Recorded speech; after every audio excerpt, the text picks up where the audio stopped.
So at this juncture, I'd like to introduce to you somebody sort of the inspiration of this whole project.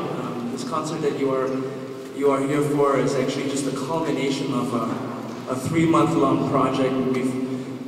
We've had a benefit dinner, we've had some poker nights, and we've had some parish outreaches where we've been selling merchandise to various parishes that would let us. And it's just been an amazing journey with an amazing group of people. But I'd like to introduce you to someone who actually has been to Guatemala City. And she actually is part of our music ministry. She's been teaching at Safe Passage for the last 6 months as a volunteer English teacher. Will you please welcome Maureen Meskill?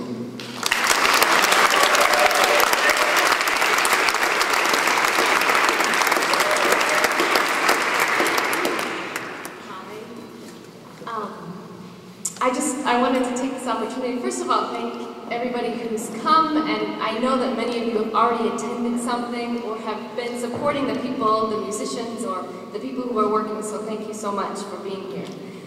I wanted to tell you a little bit more about the English program because I was able to volunteer as a tutor for 6 months.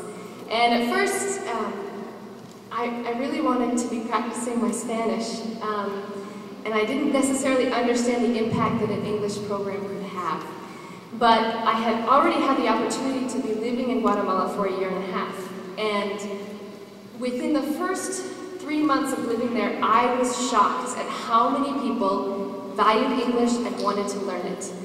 There are all English immersion daycares for kindergarten through 5-year-old children. There are parents who take their children after school and they put them in English classes for 2 hours.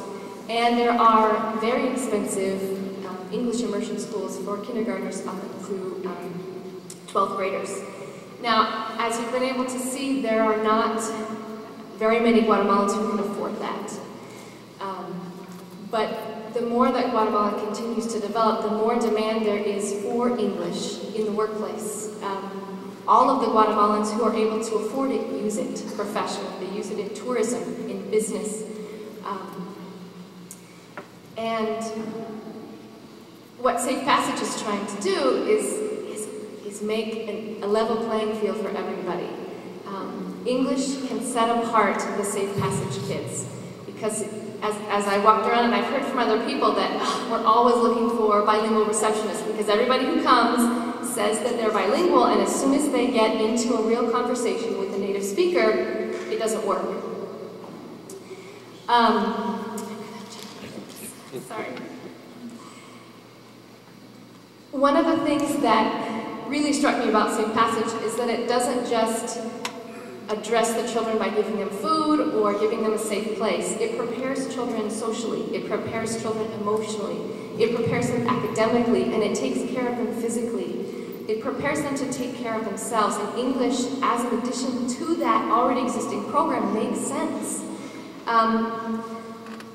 There are a lot of companies that need bilingual speakers, and many of them are foreign-owned companies, and unfortunately, those are the companies that pay better. So again, if these children are equipped with English, they could double or triple the income of their family. Right now, all of the classes at Safe Passage get 40 minutes twice a week, and over 65 people have private tutoring or small group tutoring, 2 to 3 people. And the goal of the English program is to increase that next year, so that every single class will have 40 minutes every day of the week, and as many people who want private tutoring, in addition to that, will be able to have it. $20 is going to buy a student a brand new textbook and a brand new workbook that they will have with them the entire year. They'll be able to see their progress, and they'll be able to take it home or to use it at school when there's a slow moment. And you can imagine kids who are being sponsored to get their school supplies and to be sent to school to be given a brand new textbook and a workbook, and in addition to all the other things that Safe Passage provides.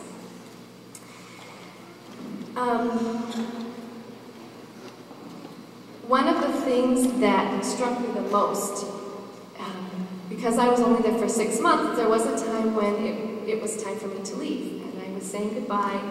And obviously transitions are moving, and you start thinking about things. And what struck me the most is that I could leave, and I could get on a plane, and I could come back here.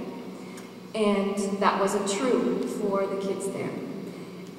And it struck me again how important Safe Passage is, and how important equipping them for a professional, sustainable future is, because this is their way to leave.